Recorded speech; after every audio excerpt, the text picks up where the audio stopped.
계속해서 여러분들 이렇게 이스라엘의 그 남쪽 유다입니다. 멸망이라는 부분들을 계속해서 메시지하고 있는데 또 지금의 여러 가지 그런 모습들과 현실들을 또 상황들을 저와 여러분들이 조금 말씀 앞에서 비추어 볼 수 있는 시간들이 돼야 될 것 같고요. 모든 거 내려놓고서라도 말세지 말입니다. 이 말세지 말에 정말로 우리가 하나님 앞에 어떤 부분들로 나아가야 될지 그런 부분들을 점검할 수 있는 그런 시간 되기를 바랍니다. 오늘은 이제 녹성 가마라는 내용이 나오고요. 가마는 가마인데 가마는 뭐죠, 여러분들? 이제 음식을 요리하는 그런 중요한 기구가 됩니다. 그런데 이 가마에 뭐가 설어 있냐, 녹이 설어 있다라고 이야기를 하고 있게 되어지는 거예요. 그럼 이제 어떻게 될 것인가? 그 부분들이 오늘 본문에 나와 있게 되어집니다. 저와 여러분들 말세지 말이고요. 혹시나 우리 안에 내가 영적인 전도제자 가마로 하나님 앞에 부름 받았는데 우리 속에 정말 이렇게 녹이라는 부분이 있다면 반드시 뭐 해야 되겠죠? 이게 제거할 수 있는 부분이 돼야 되는 거예요. 그걸 제거하지 아니하면은 하나님이 친히 제거하시려고 우리에게 다가오십니다. 그러면은 보통 문제가 아닌 부분들이고요. 말세지 말입니다. 두말할 필요가 없고 그래서 이럴 때에 하나님 앞에 저와 여러분들이 올바른 자세를 좀 회복하는 부분들이 되었으면 좋겠고요. 올 한 해 동안에 저와 여러분들이 기도할 거 빌립보 교회의 응답입니다.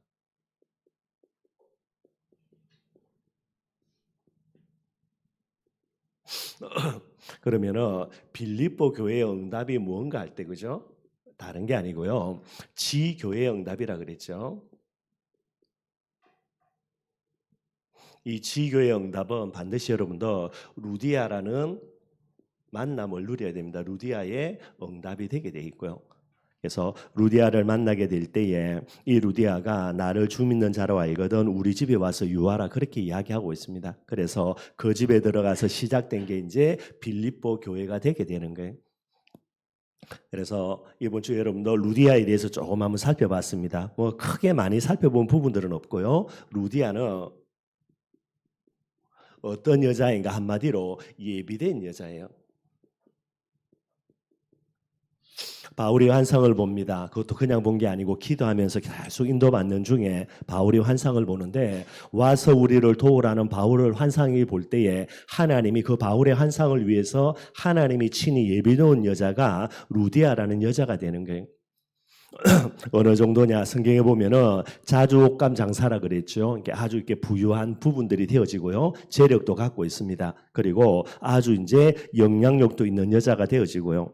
그런데 더 핵심되는 거, 이 여자를 하나님이 갈급한 자로 만들어낸 거예요. 어느 정도로 갈급했냐? 바울이 복음 전할 때에 하나님이 그 마음의 문을 다 열어주셨습니다. 그리고요, 나를 주 믿는 자로 알거든. 이 말은 바울 보고 거절할 수 없는 빼도 박도 못하는 내용들이거든요. 이걸 딱 이야기하고 우리 집에 들어와서 유하라는 게 한마디로 바울 보고 우리 집에 와서 우리에게 말씀 가르치자는 부분들에 있어서 전혀 거절 못하도록 딱 막아놓습니다. 그러니 어쩔 수 없는 건 아니겠지만은 바울이 루디아의 집에 들어가게 되는 거죠. 그 정도로 갈급한 사람이 되게 되는 거예요. 이 사람을 통해서 뭐가 시작됩니까, 여러분들? 빌립보 교회가 시작됩니다. 빌립보 교회는 간단하지 않지요. 나중에 바울이 로마 복음하는 이 일에 끝까지 이제 바울의 발판이 되는 그런 중요한 교회가 빌립보 교회예요. 세계복음화 로마라는 응답성으로 나아가는 부분에 제일 발판이 되는 게 뭐냐? 그게 빌립보 교회입니다. 그래서 바울이 감옥에 갇힐 때에도요, 끝까지 바울을 후원해주고 그를 위해서 중심 가지고 기도해줬던 그런 교회가 되게 돼 있고요. 그리고 이 빌립보 교회에 이제 편지를 보낸 게 빌립보서거든요. 빌립보서를 보면 여러분들 얼마나 바울이 중심을 가지고 이 교회에 그죠 어마어마한 메시지를 썼는가 그 부분들도 잘 알 수 있게 되어집니다. 올 한 해 동안에 저와 여러분들의 현장에서 루디아와 같은요 이런 만남들 꼭 축복으로 받아 누렸으면 좋겠고요. 우리가 늘 기도하는 겁니다. 특별히 우리의 사랑하는 가족과 친지들 또 우리의 사랑하는 자녀들이요. 루디아와 같은 그런 예비된 자로 갈급한 자로요. 하나님 앞에 그렇게 세워지는 응답들을 올해 조금 기도하면서 우리가 응답으로 받았으면 좋겠고요.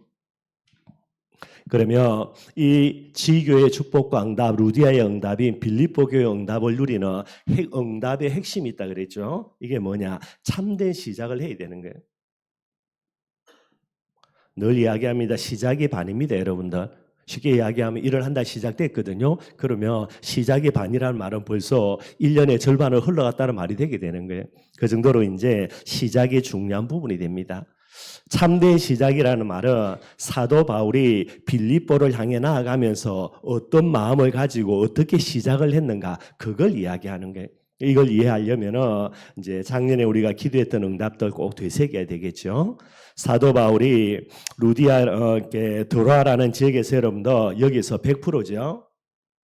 성령 인도 받습니다. 자기 생각과 계획 가지고 쭉 가려고 하다가 정확하게 성령 인도 받았어요. 와서 우리를 도우라는 환상을 듣고요. 그 결과를 가지고 이제 마게도냐로 가게 됩니다. 그러니 100% 성령 인도죠. 성령 인도로 말은 100% 뭡니까? 하나님의 계획을 붙들고 가는 거예요. 여러분들 응답과 실패는 다른 거 없습니다. 여러분들 100% 하나님의 계획 속에서 움직여진다. 실패할 수가 없게 되겠죠. 그런데 100% 자기 계획 갖고 움직인다. 죽도록 몸부림쳐도 안 될 수밖에 없는 부분들이고요. 100% 성령 인도 받으니 100% 하나님의 계획을 갖고 가지요. 그러니 여기에 뭐가 오는 겁니까? 100%의 믿음을 하나님이 허락해 주시는 거예요. 하나도 뭐가 안 됩니까? 염려 걱정이 안 됩니다, 여러분들.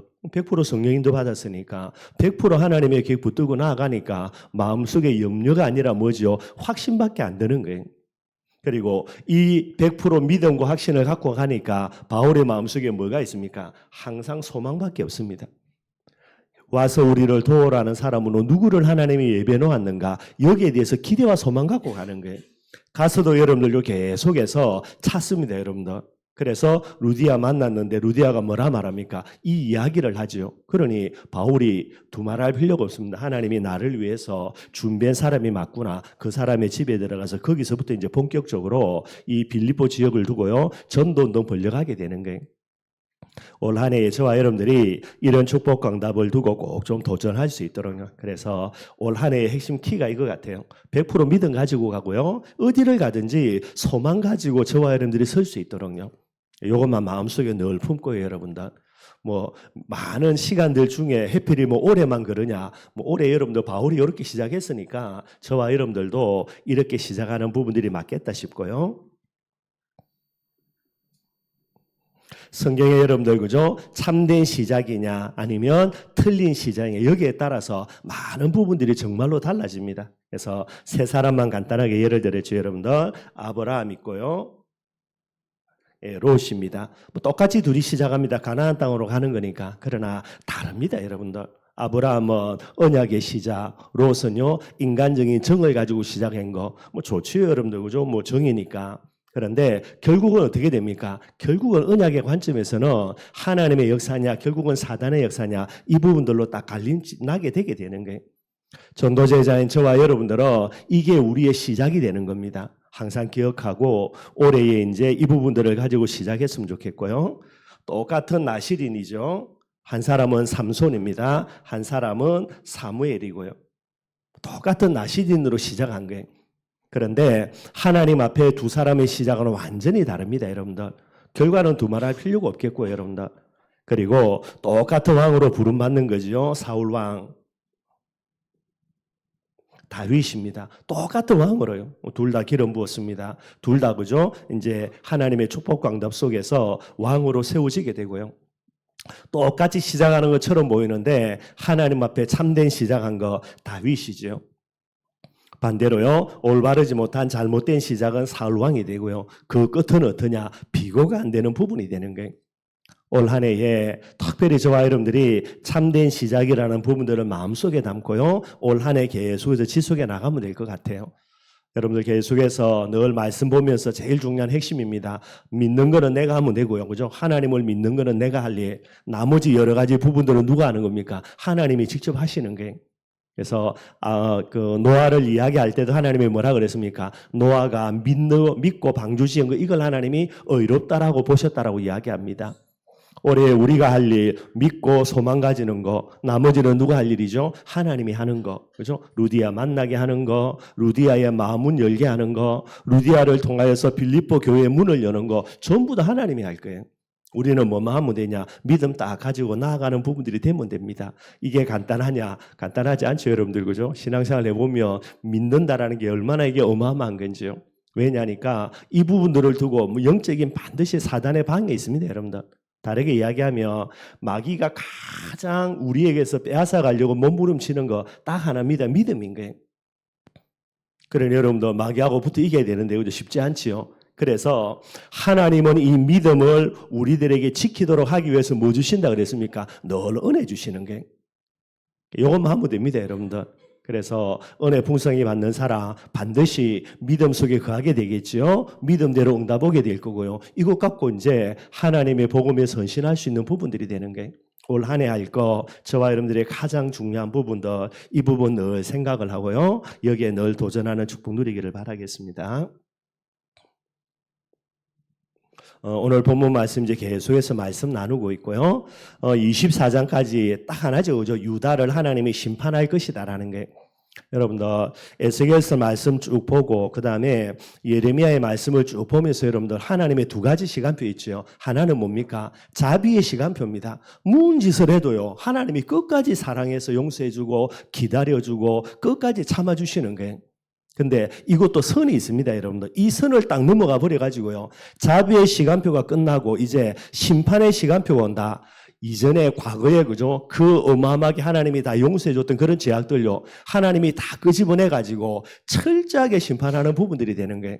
이게 이제 하나님의 공의의 시간표라고 이야기를 하게 됩니다. 뭐 어떤 시간표냐라는 우리가 여러 가지를 생각해야 되겠지만은요. 근데 말세지 말이라는 부분에 그죠? 저와 여러분들이 물론 우리가 뭐 그것만은 아니겠지만은요. 저주와 재앙의 시대니까 항상 저와 여러분들이 공의의 하나님이라는 부분도 생각해야 되고요. 또 다른 관점이겠죠. 그죠? 자비의 하나님에 대한 부분들도 생각을 해야 될 거고요. 그래서 이 두 가지를 꼭 좀 동시에 봐야 될 것 같습니다.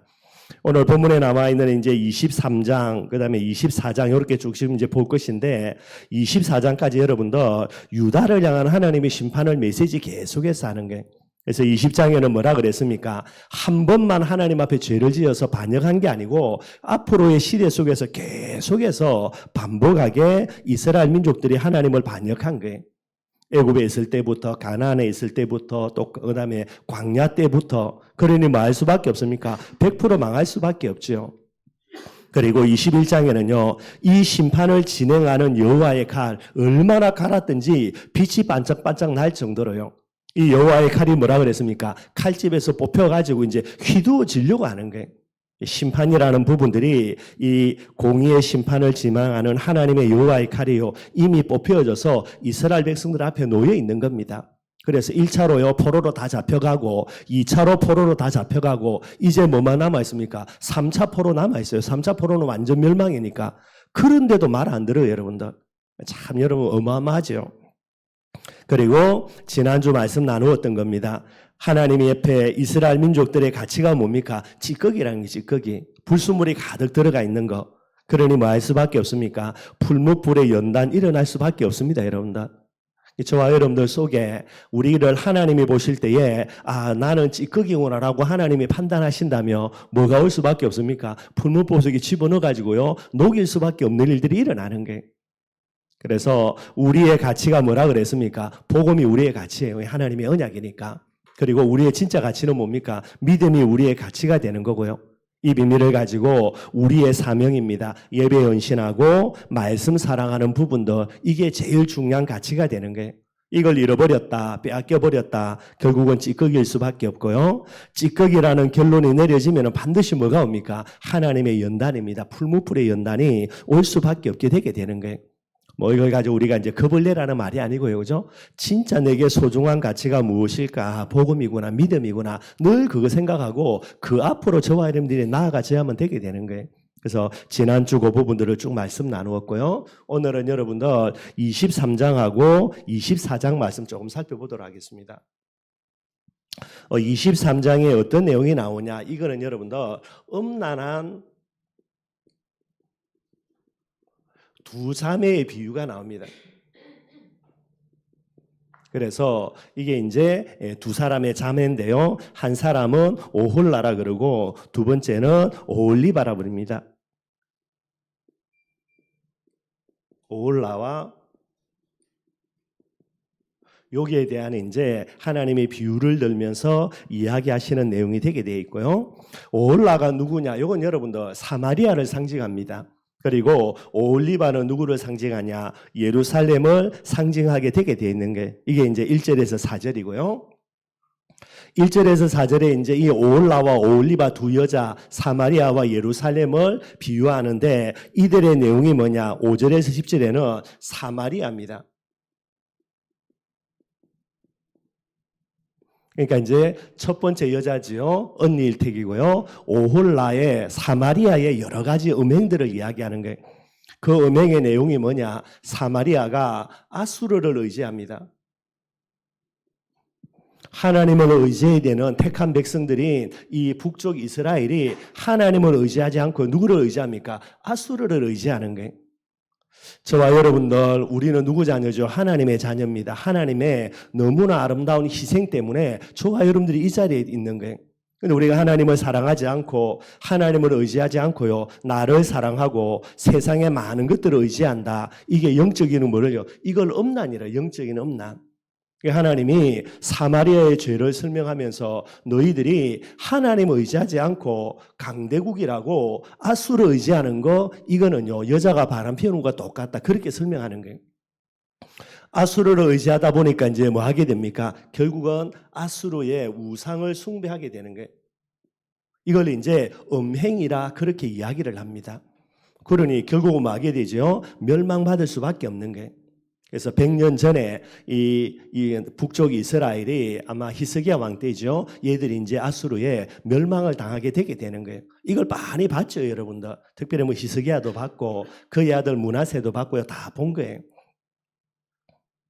그러면서 하나님이 또 설명합니다. 그의 동생인 오홀리바죠. 이건 누굽니까? 예루살렘을 이야기하는 거예요.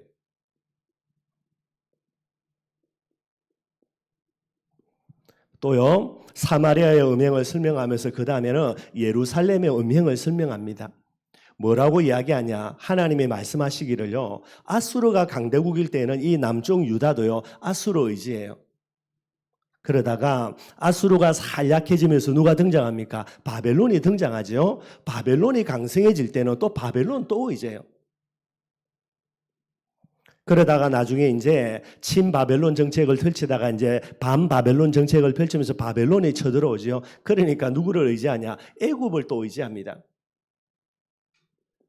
하나님을 의지하지 않고요. 철저하게 세상을 의지하고 다른 것을 의지하게 되는 거예요. 이걸 가리켜서 뭐라고 이야기합니까? 음행이라 그렇게 이야기하는 거예요. 여자가 자기의 남편을 의지하지 않고요. 다른 남자하고 바람나는 것으로 이렇게 하나님이 설명을 하고 있게 되어집니다. 특별히 남쪽의 예루살렘이 얼마나 심각하냐. 아수르 의지하면서 아수르의 우상 갖고 오고요. 바벨론 의지하면서 바벨론의 우상 가져오고요. 애굽 의지하면서 애굽의 우상 또 가져오고요. 완전 짬뽕이 돼가지고요. 저와 여러분들 반드시 기억이 될 거 우리는 뭐 가지고 구원받았습니까? 복음 가지고 구원받았어요. 우리에게 기쁜 소식이 뭐가 돼야 됩니까? 복음이 기쁜 소식이 돼야 되는 거예요. 60억 인구가 70억 인구가 예수가 그리스도라는 복음을 외면하고 거부하고 관심 안 가져도 누구만은 관심 가져야 됩니까? 우리만은 관심을 가져야 되는 거예요. 우리만은 그 부분들을 은혜 받기를 소원하면서요. 우리만은 그것 가지고 은혜 받아야 되는 거예요. 하나님이 택한 백성으로 불러서 사마리아로 또 예루살렘으로요. 하나님이 그렇게 선민으로 불렀는데 얘들이 하나님 거부하고 의지하지 않고요. 세상 의지하는 거예요. 오늘 여러분들 전도자라고 말하는 저와 여러분들이 복음을 기뻐하지 않고요. 다른 것을 기뻐한다. 영적으로는 뭡니까? 이게 여러분들 여자가 바람 피우는 거 똑같은 내용이 되게 되는 거예요. 그러니 필연적으로 뭐가 일어납니까? 결국은 멸망입니다. 하나님이 끝까지 기다려주십니다. 언제까지요? 회개할 때까지. 그런데 어느 날 갑자기 하나님이 자비의 시간표를 딱 마무리해버리고요. 공의의 시간표 가지고 하나님이 심판하려 들기를 시작합니다. 뭐 가지고요? 조금 내가 부족하게 살고 연약하게 살고 조금 성질 더럽게 살고 그 차원이 아니라니까요. 길이 참아주시는 거 언제까지입니까? 요 복음 가지고 길이 참아주시다가 복음이 진짜 아니구나라고요. 하나님이 딱 판단되는 그때부터 복음을 버린다는 말이겠죠. 이때부터는 이제 또 다른 시간표가 진행이 되게 되는 거예요. 결국은 하나님이 끝까지 기다려주다가 결국 뭐 하는 겁니까? 이런 거 가버리는 겁니다. 남쪽 유다도 마찬가지고요. 이때부터 하나님이 이제 재앙의 시간표입니다. 공의로 멸망과 심판이라는 부분들을 진행하는데 뭐 상상할 수 없을 정도로 일들이 일어나는 거예요. 그래서 이 비밀을 보면서 여러분들 그죠? 오늘 하나님 앞에 하나님을 사랑하고 복음을 사랑하고 교회를 사랑하는 거 이게 뭡니까? 축복의 길이에요, 여러분들. 다른 게 축복의 길이 아닙니다. 내가 이 약물고 열심히 사는 게 축복의 길이다. 맞지, 여러분들? 그러나 그건 어디 이야기? 세상 이야기. 하나님이 내 아버지가 아니고 마귀가 내 아버지의 사람들의 이야기라니까요. 하나님을 아버지로 모시고요. 예수 그리스도의 복음을 아는 저와 여러분들의 축복의 길은 하나님을 사랑하고 복음 사랑하고 교회를 사랑하면 축복 광답의 길이 열려 있는 거예요. 시편부터 해서 다 마찬가지죠. 반대로 멸망의 길이 뭡니까, 여러분들? 자기를 사랑하고 물질을 사랑하고 세상을 사랑한다. 멸망의 길이 되게 되는 거예요. 뭐 두말할 필요 없이 오늘 이스라엘 민족들의 모습을 에스겔 23장을 통해서 설명해 주고 있는 그런 내용들이 되게 되는 거예요. 그리고 오늘 24장 말씀 조금 한번 살펴보도록 하겠습니다. 오늘 24장에 1절부터 14절까지요. 어떤 비유가 나오냐? 가마 비유가 나와요. 그래서 오늘 이제 읽었던 본문은 여러분들 이 가마가 뭐가 됐습니까? 안에 이제 녹이 다 설어 있는 거죠. 그래서 녹성 가마로 오늘 쭉 설명을 해놓은 거고요. 근데 하나님이 녹성 가마의 비유를 설명하시면서 1절과 2절입니다. 뭐라 되어 있냐면요. 1절이죠. 24장 1절에 아홉째 해, 그죠? 그러니까 이 포로로 잡혀온 지가 이제 아홉째 해가 되는 거예요. 아홉째 열째 달 열째 날에 여호와의 말씀이 내게 임하여 이르시되 요게 언제인가, 그죠? 지금 하나님께서 예레미야에게 지금 뭐를요? 메시지를 줍니다. 지금 24장 메시지를 주는 거예요. 이 메시지가 주어질 때가 언제냐? 이게 9년 10월 10일이죠. 그죠? 9년째 되던 해 10월 10일, 그죠? 열째 달 열째 날이니까요. 요게 언제냐? 요 때에 여러분들, 그죠? 이제 1차는 침공돼서 포로로 잡혀갔고, 이게 누굽니까? 전부 다 뭐 다니엘부터 해서 2차로 포로로 잡혀갑니다. 그 중에 하나가 에스겔이라. 그리고요, 이제 딱 요 날에 하나님이 에스겔에게 이 녹성 가마부터 해서 이 가마의 비유를 주는 메시지를 줄 때가 언제냐? 이게 여러분들 바벨론의 3차 침입이에요. 요 때에 바벨론이 느부갓네살 왕이 3차 침입을 시작합니다. 근데 지금 이곳이 어디입니까? 이곳은 예레미야가 메시지 받는 곳은 바벨론의, 그죠? 그발 강가예요. 거기에서 이스라엘까지 예루살렘까지 거리가 얼마냐? 600km라거든요. 600km가 얼마인가, 여러분들? 저도 잘 이해가 안 되는데 아마 북한 끝에서 남한 끝보다 아마 조금 많을 거예요, 여러분들. 우리가 여기서 여러분들, 그죠? 차로 가더라도 얼마나 되겠습니까? 차로 가도 뭐 하루는 꼬박 가야 되겠죠, 그죠? 그러니까 그 정도 어마어마한 거리예요. 그러니까 뭐 소식 모른다니까. 예를 들어서 포로로 이제 여기에 침입했다라는 소식을 사람이 그저 전령을 보내가지고 600km가 떨어져 있는 에스겔에게 알려준다 할 때 며칠 걸리겠습니까? 이게 여러분 기억 아주 오랜 시간이 걸리는 거예요. 나중에 여러분들, 그죠? 이제 바벨론에 의하여서 예루살렘이 완전 망하고 난 다음에 거기서 포로로 잡혀간 사람이 나중에 이제 에스겔에게 바벨론에 의해서 나라가 망했다라는 소식을 들려주는데, 저 지금 가물가물한데요. 한 2달 정도 지나가지고 에스겔에게 이 소식 전달해 줄 거예요. 근데 오늘 지금 바벨론의 공격에 대해서 멸망을 앞둔 이 시기에 하나님이 누구에게 소식 전해줍니까? 이제 에스겔에게 오늘 지금 이 느부갓네살이 예루살렘을 3차 침입했다. 요 소식을 이제 요때 이제 이 메시지를 전달해 주게 되는 거예요. 여러분들, 누가 뭐라 그래도요, 진짜 이 멸망이라는 부분들 다르게 이야기하면 예수님의 재림의 시간표겠죠. 하루하루 여러분들 진행이 되어져 갑니다, 여러분들. 언젠가 하는지 모르겠지만은 반드시 이 부분들을요, 전도자인 저와 여러분들을 통하여서 응답으로 나타날 수밖에 없게 되는 거고요.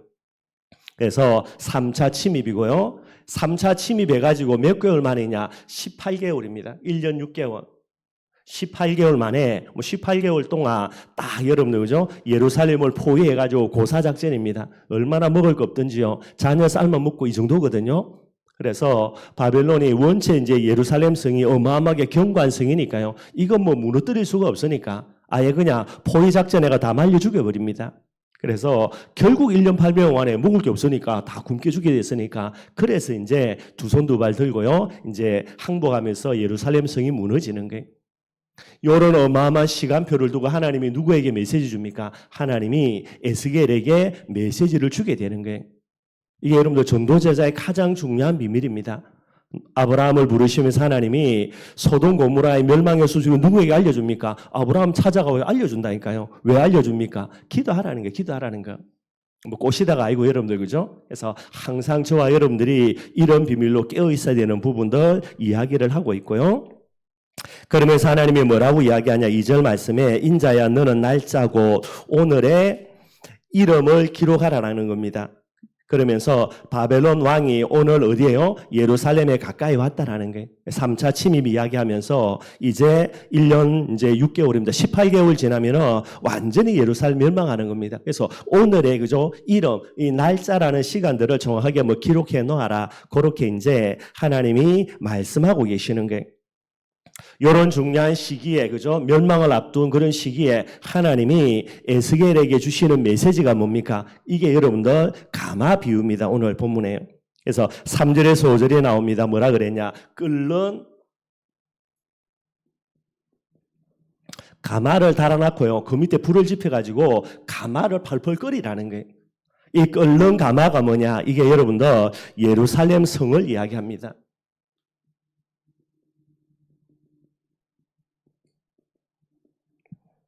그러니까 여러분들 예루살렘 성을 하나님이 뭐 하겠다는 건 이제 심판하시겠다라는 겁니다. 그래서 바벨론을 보내가지고요. 펄펄 끓도록 만드는 게.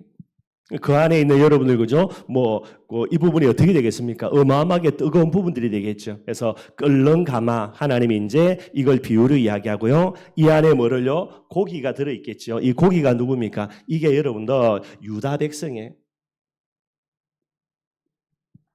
가마를 펄펄 끓여나는 여러분들 그죠? 그 안에는 고기가 어떻게 되겠습니까? 완전 삶겨지게 되겠죠.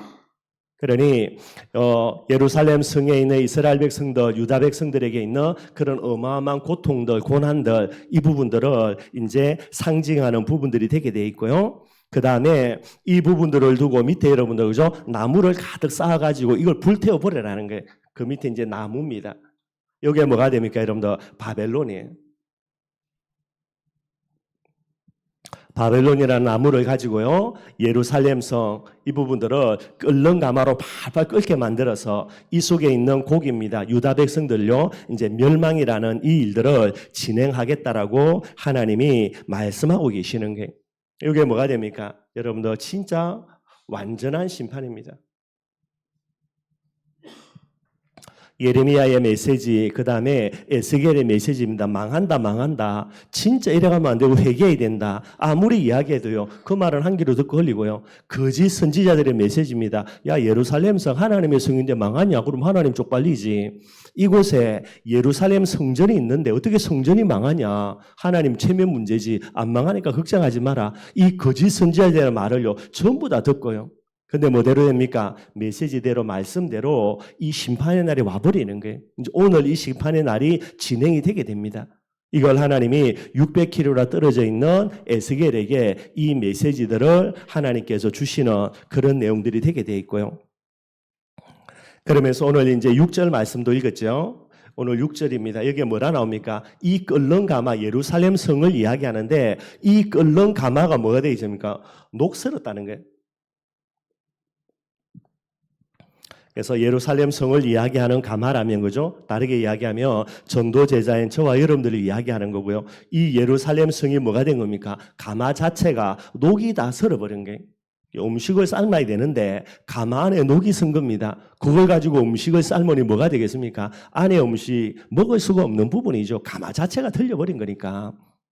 이스라엘 백성들의 죄악으로 말미암아 예루살렘 성 자체가 이미 여러분들 타락되고 변질돼 버렸다라는 게 이게 여러분들 이스라엘 백성들의 뭐가 됩니까? 죄악이 되는 거예요.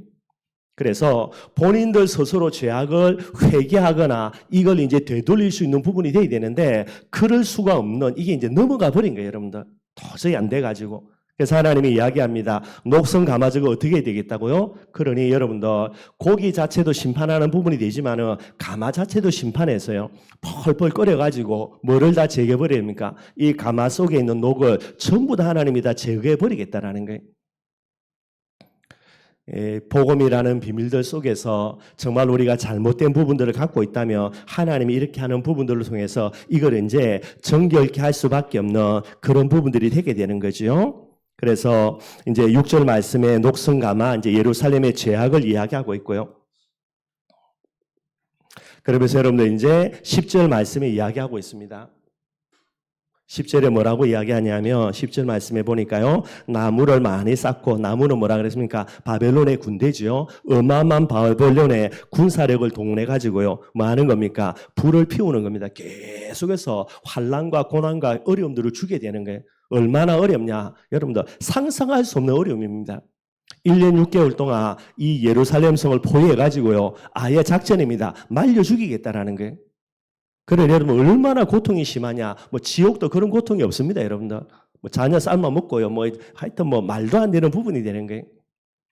그렇게 해서 장작을 쌓아서 여러분들 불을 피우고요. 그 다음에 뭐라 그랬습니까? 그 고기를 삶아 뭐 가마에 고기를 삶는 정도는 맞죠. 근데 어느 정도로 삶는다 그랬습니까? 아예 완전히 삶아가지고 녹여버릴 정도로. 여러분들 아마 생각날 겁니다. 저도 어릴 때 어머니가 아버지가 혹시나 이제 뭐 붕어 같은 거 잡아오면요. 그리고 또 이제 몸에 좋다고 잉어 같은 거 잡아오거든요. 그럼 그걸 갖다가 이제 완전 우러내는 거 아실 겁니다. 여러분들 하얗게요. 어느 정도라냐? 완전 고거든요. 고가 고가지고 나중에는 고기가 흐물흐물할 정도로요. 그래가지고 이제 진국을 딱 마시는데 엄청 맛있더라고요. 여러분 고소하고. 예, 그런 부분들 그 정도로 만드는 거예요, 여러분. 아예 그냥 고기 자체가 완전히 삶아가지고 그냥 사라져 버릴 정도로요. 그 정도가 아닙니다. 그러면 이제 국물이 남겠지요. 어떻게 해요? 국물을 졸일 정도로, 국물이 아예 졸여가지고 없어질 정도로 그 정도로 계속 태우겠다라는 거예요. 하나님의 멸망의 스케줄, 그죠? 그 다음에 공의의 시간표 속에 들어갈 때 이런 일이 일어나는 거예요. 그리고 마지막으로 뭡니까? 그 뼈까지도 완전히 다 태워버리겠다라는 겁니다. 이게 하나님이 심판을 이야기하게 되는 거예요. 과연 그렇게까지 하냐? 합니다, 여러분들. 그래서 무서운 거예요, 여러분들. 자비의 하나님의 사랑 너무나 귀한 건 맞지만은 하나님이 보실 때 우리는 찌꺼기다, 우리가 녹이스럽구나 이 부분들로 딱 판단되어지면요. 그 다음 거 오게 되는 거예요. 그래서 여러분들 복음의 모든 문제 해결이라고요. 내 마음대로 내 뜻대로 뭐 마구잡이로 하면 된다. 절대로 그렇지가 않습니다, 여러분들. 그러면서 10절에 그죠? 이게 이제 하나님의 여러분들 어느 정도냐? 뭐 한마디로 그죠? 완전 진멸이 되는 거죠. 완전히 그냥 없애버리게 되는 거예요. 진멸해버리는 부분들입니다. 그래서 이대로 그죠? 나중에 어떻게 되면 1년 6개월 만입니다. 18개월 만에 예루살렘 성이 완전히 무너집니다, 여러분들. 완전요. 그리고 11절입니다. 뭐라고 이야기합니까? 11절에 가마가 빈 이후에는요. 가마는 예루살렘을 이야기한다 그랬죠. 하나님이 이 이제 저주와 재앙, 저주 속에 있는 모든 이스라엘 백성들 고기를요 완전히 다 없애버리는 거예요. 이게 첫 번째입니다, 여러분들. 하나님을 떠나고 우상에 빠져 있는 이스라엘 민족들요 다 예루살렘에서 없애버리고요. 그 다음에 뭐합니까? 이 이후에 다 비계한 이후에 뭐라 그랬습니까? 숯불 위에 그죠? 솥을 그대로 놓아가지고 계속해서 불 피우는 거예요. 불을 피워서 뭐 하는 겁니까? 뜨겁게 하여서 그 가마에 놋을 달궈서 그 속에 들어온 것을 녹게 하여 뭐를요? 녹을 소멸시켜버리는 거예요. 이스라엘 민족들의 우상숭배 때문에 예루살렘 성이 녹슬었는데 이것까지도 뭐 하는 겁니까? 하나님이 완전히 제거해버리겠다는 거예요. 이게 이제 하나님이 예루살렘 성을 정결케 하는 그런 여러 가지 내용들이 되게 되는 거예요. 그래서 이 비밀 속에서 결국은 이스라엘 민족들이 완전히 멸망당하고요. 포로로 잡혀가 버리게 됩니다. 많은 사람들이 끌려가죠. 나중에 거기서 돌아오는 사람을 통하여서 거룩하게 된 녹이선, 그죠? 이걸 제거된 예루살렘 성에서 올바른 중심 가진 사람들이 새롭게 이제 언약의 비밀들을 가지고요. 선민의 사명을 감당하도록 하나님이 그렇게 만들어 나가시는 게 이걸 이제 오늘 본문 말씀에 이야기를 하고 있게 되어지는 겁니다. 그냥 쓸 수가 없죠, 여러분들. 녹을 완전히 하나님이 제거해 버리겠다라고 그렇게 이야기를 하는 거예요. 그러면서 14절에 또 이야기합니다. 14절에 보면요. 나 여호와가 말하였은즉 그 일이 하나님의 심판입니다. 멸망이죠. 그 일이 이루어질지라. 이미 지금 이제 이루어지고 있죠. 그죠? 그 바벨론에서는 없지만은 이미 예루살렘에 이제 바벨론이 느부갓네살 왕이 이미 예루살렘 멸망을 해서 침입을 시작한 거고요. 그러면서 이야기합니다. 내가 돌이키지도 아니하고 아끼지도 아니하고 뉘우치지도 아니하고 반드시 행하겠다라는 거예요. 이게 무슨 말이냐면 회개의 기회를 놓쳐버린 예루살렘 성입니다. 자비의 하나님의 시간표를 가지고 끊임없이 기다려주는 그 회개의 시간표가 있거든요. 요때에 회개해야 되는데 이 기회를 놓쳐버리고요. 넘지 말아야 될 선을 넘어버린 거예요. 그래서 이제는 어쩔 수 없어서 하나님의 공의의 시간표 속에 멸망이라는 일을 진행해야 되는데 이 멸망의 시간표를 진행할 때는 돌이키지도 않고 아끼지도 않고 뉘우치지도 않고 이 멸망을 진행하겠다라고 하나님이 말씀하시게 되는 거예요. 그러니까 여러분들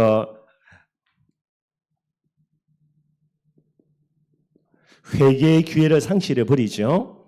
이 이후에는 뭐가 되는 겁니까, 여러분들? 하나님이 반드시 심판을 통해서 뭐 하겠다라는 겁니까? 정결케 하겠다라는 게. 회개하지 않고 계속 죄악 가운데 있는 사람들 제거해버리고요. 하나님이 새롭게 시작하겠다. 이 부분들을 쭉 이야기를 하고 있게 되어지는 거예요.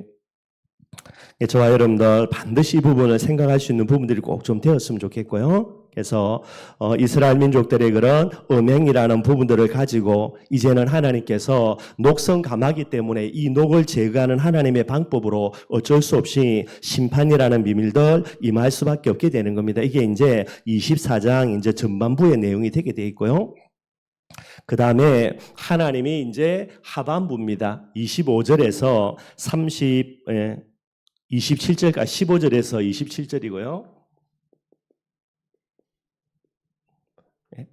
여기에는 어떤 내용이냐? 아마 여러분들의 성경을 보면 그죠? 에스겔의 아내가 죽는 부분들 이야기할 거예요. 간단하게 읽어보면서요.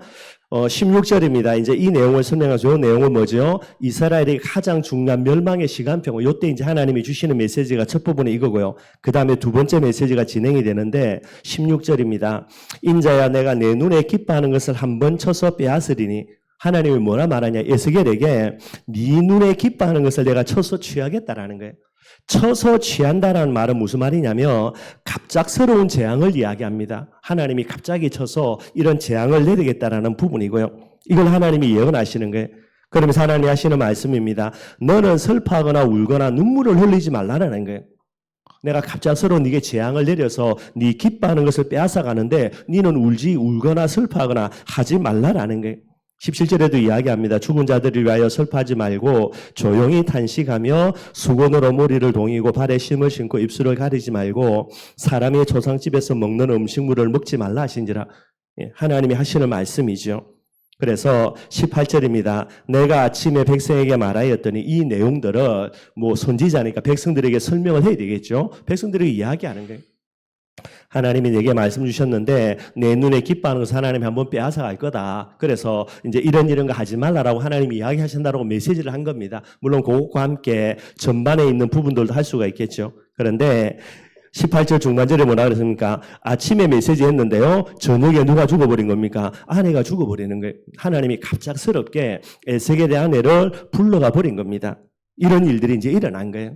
쳤다라는 말은 갑작스러운 재앙을 이야기하거든요. 몇 년 전부터 골골 그린 게 아니고, 그죠? 갑자기 건강하게 있는데 하나님이 갑자기 불러가 버린 거예요. 그래서 내 아내가 죽었으므로, 그 다음에 보면요. 아침에 내가 받은 명령대로 행하며 슬퍼하지 말라 그랬거든요. 슬퍼 안 하는 거예요, 여러분들. 통곡하고 해야 되는데 초상이 났으니까 장례치를 준비를 해야 되는데 전혀 초상나지 않은 것처럼 그렇게 이제 이야기를 하게 되게 되는 거예요. 무슨 말이냐? 항상 저와 여러분들이 기억해야 됩니다. 전도 제자인 저와 여러분들은 영적인 공인이에요, 여러분들. 영적인 공인이라는 말은 무슨 말이죠? 하나님의 기쁨을 그죠? 나의 기쁨으로 붙들어야 되는 사람이 저와 여러분들이에요. 아무리 내게 큰 슬픔을 당해도 우리는 뭐 해야 됩니까? 영적인 공인입니다. 예수가 그리스도라는 복음을 뭐 해야 됩니까? 기뻐하는 척이라도 해야 되는 거예요. 그게 저와 여러분들의 본질이에요, 여러분들. 아무리 저와 여러분들에게 기쁜 일이 일어나도요, 오늘 하나님의 탄식 앞에서 내가 뭐 해야 됩니까? 울어야 되는 것이 저와 여러분들의 본질이 되는 거예요. 영적인 공인이라는 말입니다. 그래서 하나님의 기쁨이 나의 기쁨이 되어야 되고요. 나의 기쁨을 추구하는 게 아닙니다, 여러분들. 그리고 개인의 슬픔이 아니라 하나님의 탄식을 쫓아가는 사람, 그게 전도 제자인 저와 여러분들이 되게 되는 거예요. 오늘 하나님의 메시지를 하기를 전반의 내용요, 하나님의 택한 선민을 하나님은 멸망시켜 버리겠다. 이게 얼마나 하나님의 탄식이 됩니까? 근데 하반절에 이야기합니다. 이 에스겔의 아내가 죽는 거예요. 개인의 슬픔이죠. 네 개인의 슬픔 가지고 슬퍼하지 말고 진짜 슬퍼할 거, 선민의 그런 큰 아픔과 이 부분들을 네가 슬퍼하라고 이야기하는 거예요. 반대되는 개념요, 내 개인의 기쁨 가지고 기뻐할 것이 아니라 하나님의 기쁨 가지고 기뻐야 되는 것이 전도제자인 저와 여러분들의 본질이 되는 거예요. 요 비슷한 내용들 여러분들 하나님이 예레미야에게도 똑같이 이야기합니다, 여러분들. 그러니까 예레미야에 일어났던 내용하고 에스겔하고 거의 유사한 형태로 흘러가는 부분들이 되게 되는 거예요. 여기에 뭐 하는 겁니까? 에스겔이 여러분들 그죠? 하나님 앞에 순종하는 내용들 그대로 보여주고 있고요. 그러니 19절입니다. 백성이 내게 이르되 내가 행하는 이 일이 우리와 무슨 상관이 있는지 너는 우리에게 말하지 아니하겠느냐 하므로, 아내가 죽었는데 그죠? 뭐 대성통곡하고 여러 가지 일어나야 되는데 슬퍼하지도 않고요. 초상난 분위기도 안 되고, 그러니 이제 백성들이 야 이거 왜 그러냐? 도저히 우리가 이해가 안 되는데 왜 그러냐?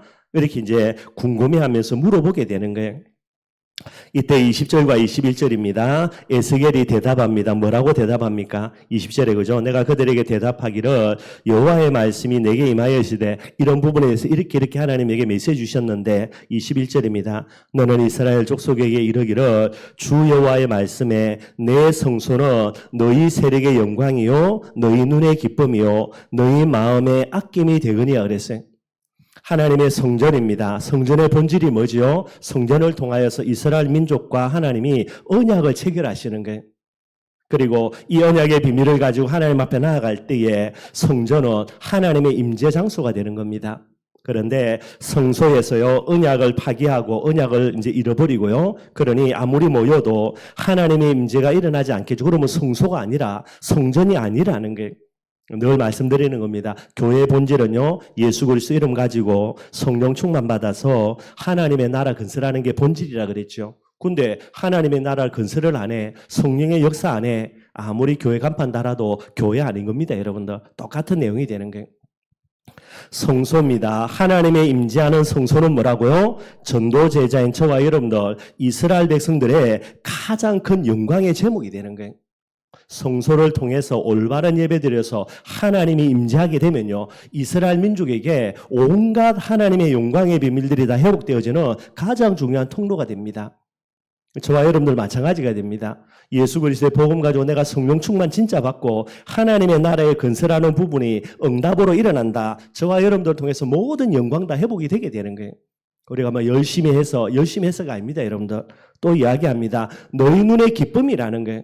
하나님의 임재하는 그런 성소의 응답을 누린다. 모든 슬픔은 다 사라지고요. 모든 기쁨은 회복되어질 수밖에 없게 되는 거예요.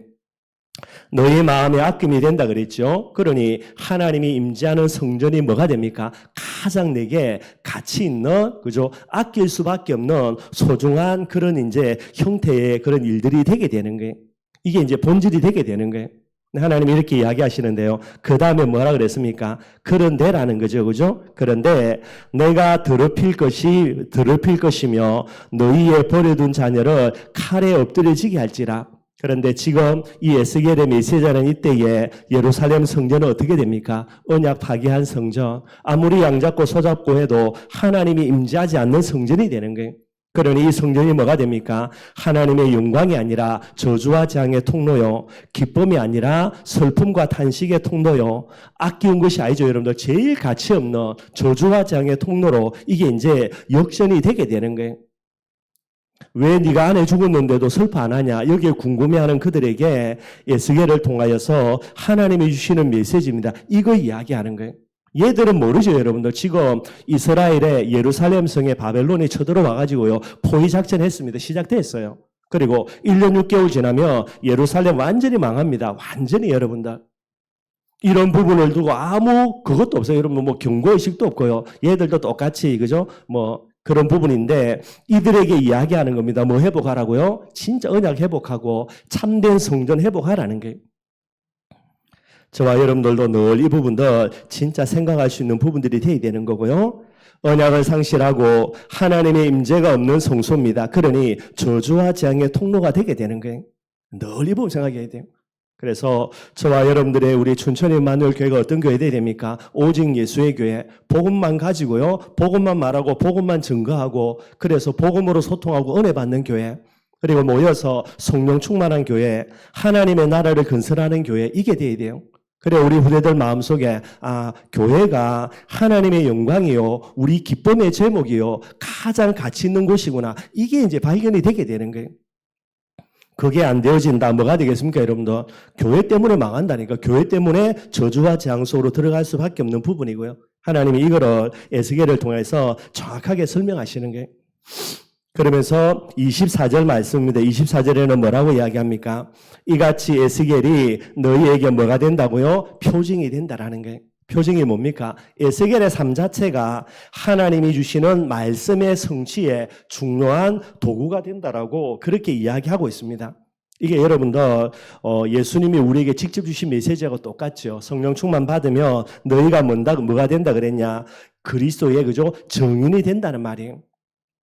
저와 여러분들의 인생입니다. 분명히 말씀드리는데 내가 믿음 가지고 믿음 잘 지켜서 하나님 앞에 응답 받겠다. 물론 맡겨주죠. 그렇게 되면 여러분들 복음의 증거거리가 되는데 복음의 축복과 응답의 증거거리가 되는 거예요.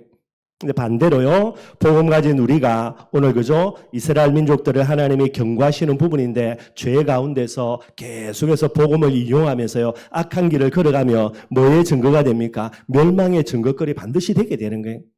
분명합니다, 여러분들. 그래서 아까 몇 사람 이야기했죠. 아브라함은 뭐의 증거? 여러분들 롯도 의인이라고 분명히 이야기하고 있습니다. 그죠? 성경에. 그러니 이 두 사람 똑같이 출발했거든요. 물론 틀린 출발이지만은. 그런데 아브라함은 축복의 증거거리, 반대로 롯은요 멸망의 증거거리 분명히 가는 거예요. 다 증인됩니다, 여러분들. 빼도 박도 못한다니까요. 삼손도 나실인입니다. 사무엘도 나실인이에요. 물론 이제 출발 자체가 다른 건 있습니다. 그러나 삼손은 뭐의 증인? 저주의 증인. 그리고 사무엘은 축복과 응답의 증인. 둘 다 똑같이 하나님이 기름 부어 세웠으니까요. 왕으로요. 저주의 증인, 축복의 증인. 저와 여러분들을 복음 주시고요. 증인이 된다 했는데 내가 성령 충만 받으면 땅끝까지 증인되는 축복과 응답의 증인이 되는 거고요. 하나님의 자녀로 부름받은 저와 여러분들이 복음 잃어버리고 해롱해롱거리고요. 정말로 세상의 조와 쫓아간다. 뭐가 됩니까, 여러분들? 저주와 재앙의 증인으로 반드시 딱 서게 되게 되는 거예요. 어쩔 수 없는 거예요, 여러분들. 항상 이 부분도 늘 기억을 하고요. 그래서 예수님이 말씀하신 부분대로 오늘 분명히 이야기합니다. 에스겔은 뭐가 돼야 됩니까? 에스겔 그 자신이 증거했던 하나님의 말씀의 증거거리가 돼야 되는 거예요. 그가 행한 대로 너희가 다 행할지라 이 일이 이루어지면 내가 주 여호와인 줄을 너희가 알리라 하라 하셨느니라. 이게 이제 오늘 쭉 이야기하는 그런 메시지가 되게 됩니다. 항상 기억하고 여러분들 어차피 저와 여러분들이 예수 그리스도의 복음 안에 부름받았기 때문에 결국은 복음에 증인되는 겁니다. 복음이 얼마나 축복된 거냐 여기에 증인되든가 아니면 복음을 줬는데 복음 놓쳐버린 것이 얼마나 큰 저주와 재앙이 되는가 여기에 증인될 수밖에 없게 되는 거예요. 말세지 말은 중간에 어중간한 거 없습니다. 여러분들 어중간한 거 있으면 좋겠지만은 그래서 오늘 이 부분들을 쭉 설명하고 있고요. 그래서 말세지 말이라는 부분을 두고 저와 여러분들이 좀 몇 가지 부분들 또 지금도 여러 가지 일어나는 일들을 두고 하나님의 음성으로요 꼭 좀 우리의 마음에 새길 수 있는 부분들이 되기를 바랍니다. 말씀 결론 맺도록 하겠습니다. 오늘 여러분들 녹성 감하라 그랬죠. 만약에 전도 제자인 저와 여러분들에게 내게 하나님이 보실 때에 녹이 있다 어떻게 되겠습니까? 없어야 되는데 근데 여러분들 바벨론이 우상 숭배하는 거 그거는 하나님 볼 때 녹이 아닙니다. 여러분 당연한 거고 아수르가 우상 숭배하고 애굽이 우상 숭배하는 거 하나님 시비 안 걸어요. 어디에 시비 걸립니까? 선민 이스라엘입니다. 사마리아와 예루살렘에 뭐가 있죠? 녹이 있는 거예요. 녹이. 그러니 세계복음화의 응답과 축복을 뭐가 되는 겁니까? 감당할 수가 없게 되는 거죠. 그러니 뭐가 되는 겁니까? 하나님이 이 녹을 제거할 수밖에 없게 되는 거예요. 오늘 저와 여러분들이 내 속에 녹이 있는가 없는가 뭐를 점검해야 됩니까? 하나님보다 더 사랑하는 게 있는가 없는가 그게 녹이에요. 그게 있다면 하나님은 반드시 우리에게 먼저 찾아와서 뭐 해야 됩니까? 여러분들 군불 떼놓고요. 우리를 계속해서 데워야 됩니다. 뜨겁게. 그래야 우리 속에 있는 녹이 제거될 거니까. 또 다른 녹이 뭡니까 여러분들? 복음보다 더 기뻐하는 게 있다. 이게 녹이에요 여러분들. 우리가 조금 게으르고 부족하고 사는 거 물론 그것도 틀린 거 맞지만은 근본적인 녹이 뭐냐? 복음보다 더 사랑하는 기뻐하는 거 그게 녹이라니까 여러분들. 또 다른 녹이 뭡니까? 은혜 받는 것보다 더 우신하는 거 있다면 이게 녹이라니까요. 뭐 응답이 중요한 게 아니고 하나님 뭐 해야 됩니까? 녹부터 제거해야 되지. 그릇에 녹이 있는데 어디다가 써먹습니까 여러분들? 그냥 가만히 두면 제거가 됩니까? 안 되지요. 그래서 군불 떼가지고요. 뜨겁게 만들어야 돼요. 뜨겁게. 그래야 녹이 떨어지고 그 녹을 제거할 수 있는 부분이 되어지니까. 항상 본질 앞에 두고요. 하나님보다 사랑하는 거, 복음보다 더 기뻐하는 거, 은혜 받는 것보다 더 우선하는 거 전부 다 녹이에요. 뭐 이 자리에 있는 여러분들과는 해당 안 되죠. 여러분들. 하나님 사랑하는 중심 가지고 복음 기뻐하고 은혜 받는 부분에 순위를 두기 때문에 이 자리에 와서 예배 드리는 거고요. 단순히 그냥 내가 복음 안다, 뭐 그리스도 고백했다, 그래서 전도 제자다 그런 개념 아니에요, 여러분들. 말세지 말입니다. 반드시 하나님은 뭐를요? 우리 속에 있는 녹이 있다면 이걸 제거하라고 이야기하는 거예요.